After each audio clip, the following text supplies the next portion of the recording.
Hi, I'm Gidon from technologyman.com. In this video, I'll show two methods to get large video clips or any file off your iPhone 13 Pro as quickly and conveniently as possible. Both the methods I'll discuss in this video work with any iPhone or iPad. Firstly, I'll show how you can connect a fast external USB SSD. If you're offloading video files, you can then edit them directly off this drive. In the second method, we'll send the files wirelessly using Wi-Fi, which is actually the fastest method I've found so far, apart from AirDrop, which only works with Apple devices. I'll compare speeds with these two methods against just using a lightning cable and also AirDrop. As I alluded to, I'm more interested in getting large video clips off my phone to use in my video editing software, but both methods are also useful for freeing up space on your phone. You can now buy an iPhone 13 Pro with 1TB of storage, which has impressive video capabilities, which can result in files up to 6GB in size per minute, which is huge. What Apple doesn't mention is that you're stuck using the 20-year-old USB 2 standard to get these files off your phone. That's 480 megabits per second or 60 megabytes per second, which mean a 5-minute clip shot in Apple's professional-grade ProRes format would take over 8 minutes to transfer across using the lightning port, and that's assuming no losses. In reality, it's a fair bit slower. My 10.5-inch iPad Pro, released 5 years ago now, also has a lightning port, but supports USB 3 speeds, which at 5 gigabits per second is up to 10 times faster. And the latest iPads have a USB-C port that supports Thunderbolt 3 and USB 4 at up to 40 gigabits per second. I'm sure Apple will eventually move across to USB-C ports like on their iPad Pros, but for now we're stuck with the Lightning port and its USB 2 speeds. Apple offer 3 options for sharing these ProRes files in this support article. The simplest method is to use a Lightning cable with your PC or Mac.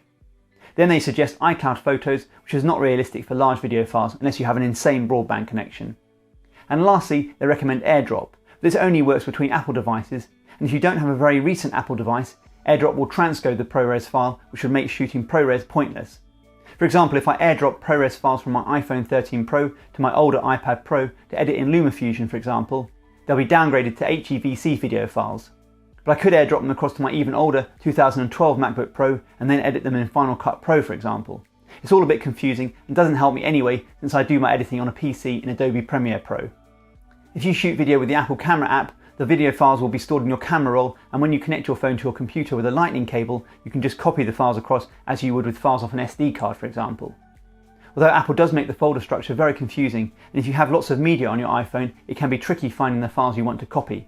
You can also use your operating system's standard camera import functionality if you prefer, which is probably easier to use. If you use a third-party app like Filmic Pro to shoot video, it's more faff getting your files off. You'll need to use iTunes, which you'll have to download and install if you're on a PC. In iTunes, you need to click on the small iPhone icon in the top left of iTunes, then on File Sharing in the left sidebar, and click on the app you use to record your video files, in my case Filmic Pro. Then you can drag files from here to your computer. In Windows at least, you won't see any transfer progress, and for larger clips, it'll appear that the File Explorer window has crashed while the files are transferring. But it does work, and for occasional use, it's a decent option. This is my favourite option, and it'll work with any external drive, not just an SSD drive, including a mechanical USB drive and a thumb drive. But you will need at least one additional accessory, and since you're again using the Lightning port, you're still limited to USB 2 speeds for even the latest iPhones. The first thing you need for any external drive is Apple's Lightning to USB 3 camera adapter, which is basically just a USB dongle for your iPhone or iPad. But it does have a separate Lightning charging port. I've not had much luck with cheaper third-party adapters, so personally I'd avoid them, but you may have better luck. If you're just using a thumb drive, which doesn't demand too much power, you probably won't need anything else. Just plug in the dongle, attach a Lightning to USB charging lead, and plug in the thumb drive. Then open the Files app and tap on Browse. If you don't plug in a charging lead, you'll most likely get a message that the device you've plugged in needs extra power. The thumb drive should appear under Locations. You can drag files around using the Files app, or you can use the Share icon and Save to File option from any app to copy media to the thumb drive. I'd recommend scrolling to the bottom of the share screen and tapping on Edit Actions. Then drag the Save to Files action closer to the top of the list. If you try plugging in an external SSD or mechanical hard drive, even with power connected, the drive probably won't show up. I tried plugging in this 500GB SanDisk Extreme Pro SSD drive, which works fine on my iPad Pro. The iPhone 13 Pro doesn't recognise it, which is odd since Apple's support site suggests this is possible. However, I plugged in a powered USB hub into the USB port of the dongle, and then plugged the USB SSD into this, and the drive showed up. And this hub supports up to 4 devices, so I was able to connect the external SSD, a mechanical Western Digital My Passport drive, a USB card reader to copy files off my mirrorless camera, and an Insta360 One X2. And I can move files between all these devices. This is also handy for freeing up space off my camera's SD card and my GoPro or an Insta360 camera for that matter when I'm away from my computer. The USB hub is fairly inexpensive, compact, and is quite nicely constructed with an aluminium surround. The AC adapter is larger than the hub itself, and you do need to power the hub for this to work. Plus it's awkward having to find mains out and about, and a portable power station seems overkill for a 5V 2A adapter like this. I found a nice little solution to this. I purchased a universal 5V USB to DC cable which comes with a number of adapters, including the 3.5mm adapter the hub needed. I can now power the hub from a small power bank, and what's more, since the hub is providing power, you don't need to provide separate power to the USB dongle. In fact, you could probably get away with the standard Apple Lightning to USB dongle which doesn't have a separate charging port. But I've not tried this, and even though it won't make much difference with the iPhone 13, it's not as versatile since it's only USB 2 speed. I'll provide links to the USB adapter, powered hub and universal USB to DC cable down below if you want to try this yourself. You do need to make sure your external drive is formatted as exFAT, which you can do on Windows or on a Mac if it isn't already. Other formats are possible too, like FAT32, but exFAT is the most flexible. It supports larger file sizes and is compatible with both PCs and Macs. Another way of sharing files to your PC or Mac is using Wi-Fi, and you won't need to buy any additional dongles. Depending on your Wi-Fi network, this could be faster than the wired option. The iPhone 13 Pro supports Wi-Fi 6, and if you have a Wi-Fi 6 network in your home, you could get speeds up to 1200 megabits per second, at least theoretically. Even on my Wi-Fi 5 network, I get slightly faster speeds than using the wired option. I'll discuss transfer speeds shortly. All you need to do is share a folder on your PC or Mac and use the Files app to connect to this folder. This network folder will then appear under Shared in the Files app, and you can use it like an external drive. I'll demonstrate this on a PC, but it's a similar process on a Mac, although you'll probably be using AirDrop on a Mac anyway. Make sure your network is set to private, not public. In Windows 11, right-click on the Wi-Fi or Ethernet icon in the taskbar, click on your Ethernet or wireless connection and check it set to private. I've created a dedicated folder on my desktop PC called iPhone Video. Right-click on this folder, click on the Sharing tab and then click on Share. Take a note of the user listed in the dialog box and click on Share again. You'll see a confirmation that your folder is shared and a link to this shared folder. Take a note of the computer name and click Done.